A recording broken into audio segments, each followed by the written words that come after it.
What now? Court is in session. Welcome. Why court? Who's in charge of courts? Judges. Oh. Today, we're going to be talking about Judges Guild, another fascinating aspect of D&D history. Let's get started. Yeah, let's do that.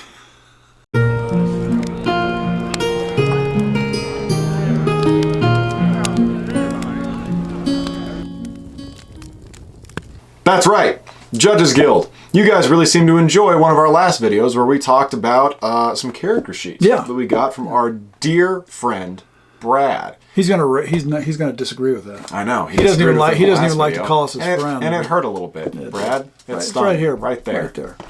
At the same time. But we wanted to go through some of the other things that we got in that little collection of stuff. For those of you who have not seen that video, our friend Brad, he runs a store in Cheyenne, Wyoming. It's called Game Masters. Mm-hmm. He made a real good trade to me for a lot of really old Dungeons and Dragons stuff because he knows I love the stuff. He knows I have a big collection. He got some things at a local library for $1 a piece and said, you know, I'm willing to trade these to you because I know you want them. So he did. I have them, and we're doing videos about them because they're really cool. We are. But today we're going to be talking about Fantastic Wilderlands Beyonde by Judges Guild. Judges Guild. Judges Guild is for those of you who don't know, Judges Guild is a really interesting company in early Dungeons and Dragons. It is. They were established, I believe, in 1976. In fact, I think it was July 4th, 1976 is when the company was incorporated, or at least created in some legal fashion. Hey, that's the bicentennial. Moving on, there was a man by the name of Bill Owen, and who's the other guy? Bob Bledsaw. Bob Bledsaw. They, very early on, they decided that it might be a lucrative thing to create settings and whatnot. You're doing the hand thing again, I can see. They decided it might be a lucrative thing to create settings for Dungeons and Dragons. Which was a very new concept. Yeah, I mean, we're talking, this is 1976, and, AD&D is just going to be getting itself moving along here. It's right there at the very beginning of first edition. But anyway, Bob Bledsaw and Bill Owen, they approached TSR. They went out to Lake Geneva and they approached TSR and said, hey, would it be possible for us to take some of these things that we've created for Dungeons and Dragons and actually have them marketed as being official game aids for Dungeons and Dragons? They talked to Dave Arneson at the time, apparently, and Dave Arneson told them verbally, sure. Yeah, go ahead and do it. Now, this was interesting because at the time, D&D was still kind of in the dungeon crawl stage. I mean, it was really very heavily focused still on you go to a dungeon, you kill monsters, you make your way through it, you get treasure, you go back, you go up a level, you go back in. Mm-hmm. Judges Guild was one of the first companies to take Dungeons and Dragons beyond that. And they're best known for a product, it was called City State of the Invincible Overlord. A lot of you may have heard of that. And it was a wide-ranging setting for that early role-playing game that was Dungeons and Dragons. And as I remember, however, Judges Guild was, I think for a long time, they were the only company that was allowed to make game aids officially to make game aids for Dungeons and Dragons. I could be wrong on that, but I think for at least a few years, they were the only ones that TSR allowed to do this. But anyway, the thing that we wanted to talk about today was one of Judges Guild's very early products. It was called Fantastic Wilderlands Beyonde. Here it is. It came with these amazingly cool hexagon maps. You got this 32-page booklet, and then you had 4 maps. Now, this was part of a bigger series. So the Fantastic Wilderlands Beyonde held 4 maps, actually a total of 8 maps, but there were only 4 locations. I'll get to that in a second, to that a little bit more deeply in a second here. But they had 4 maps of land, but one set was for the players. Which is this one, the blank one that you guys just saw. It's basically completely blank except for a few really highlighted spots, some forests, some mountains, things like that. So that was the player map. But then they had the judges map. And the judges map was, of course, completely filled And then players would fill this out. The goal was for players to fill in their own player's map as more and more things were exposed to them by the DM. As they made progress. As they made progress to their adventure, which to me is really cool. It's kind of like, Fog of War on video games before there was Fog of War on video games. Yeah. This, one of the things that I always loved about Judges Guild was the level of detail that they ended up having in there. This chair is creaking like crazy. It is. One of the things that I loved about Judges Guild was the fact that they had so much detail. And I'm a very detail-oriented person in my game. A friend of mine, John, once made the comment that he was sure that if he dug a hole pretty much anywhere, if he told me exactly how deeply he dug the hole and at what location, I could tell him what rock was at the bottom of his hole when he finished digging it. Which is by no means untrue. It's embellished, but it's not too far out of... I really pride myself on having a lot of detail so that I'm ready for whatever crazy thing... I'm ready for whatever crazy thing players may want to try and attempt.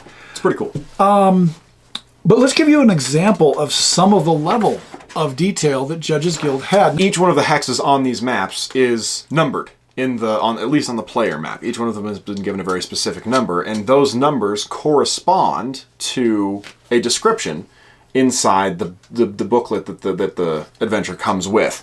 So, for example, we're going to look at hex number 1014.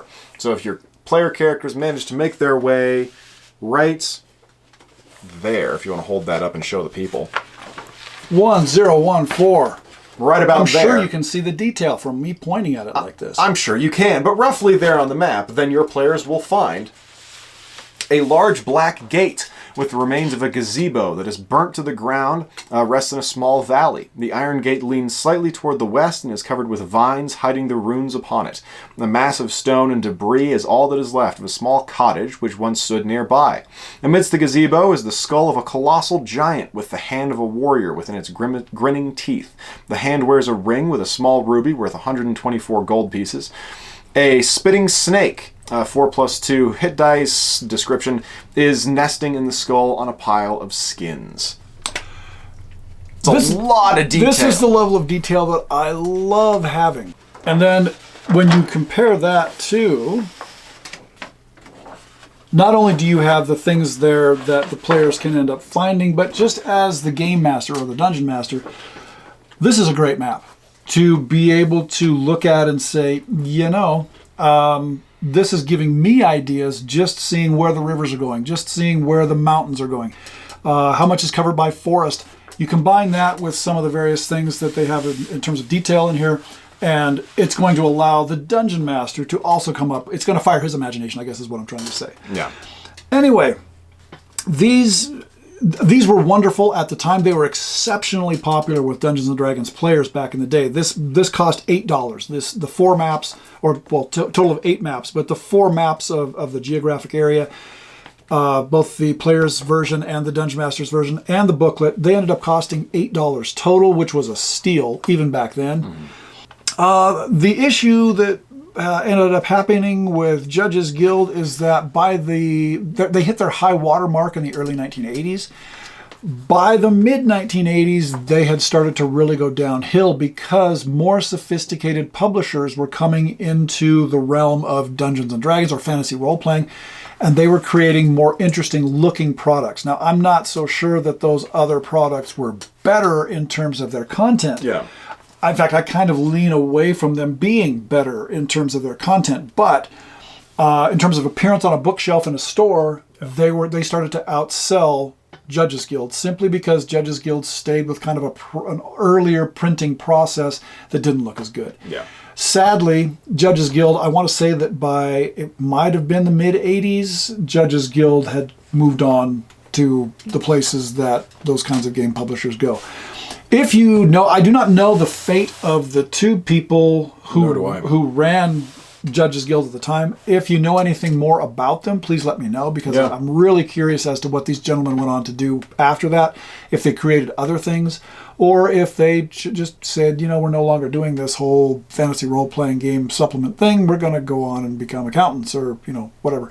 Let us know, because I'm really curious about additional history for Judges Guild. And if you ever worked for Judges Guild, they had a staff at one point of about 40 people. Yeah, 40, 50. If you ever worked for Judges Guild and you've managed to stumble upon our tiny little corner of the internet, let us know. Yeah. We would really love to talk to you and maybe do an interview. But these are some very, very cool artifacts, I would venture to say, of Dungeons and Dragons history. They're just, it's a neat little niche that personally I had never heard of before. Aside from those kind of original AD&D supplements with the very colorful colors that I'm sure that we all recognize, I didn't realize that there were other people that were creating things professionally to be bought and used with the early versions of the game. So that's pretty cool. It is, and I'll tell you this, if you look at my hand-drawn maps from my early days of Dungeons and Dragons, Which I have. do you see any similarities in terms of the way trees are depicted? I sure of do. The way mountains are depicted? Yep. Well, guess what? I would bet that a lot of yours look like this too. Exactly.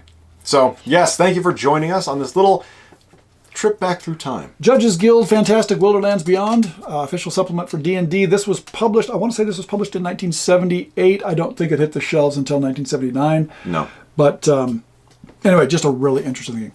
But In addition to that, though, or let's change subjects entirely just as we wrap this video up.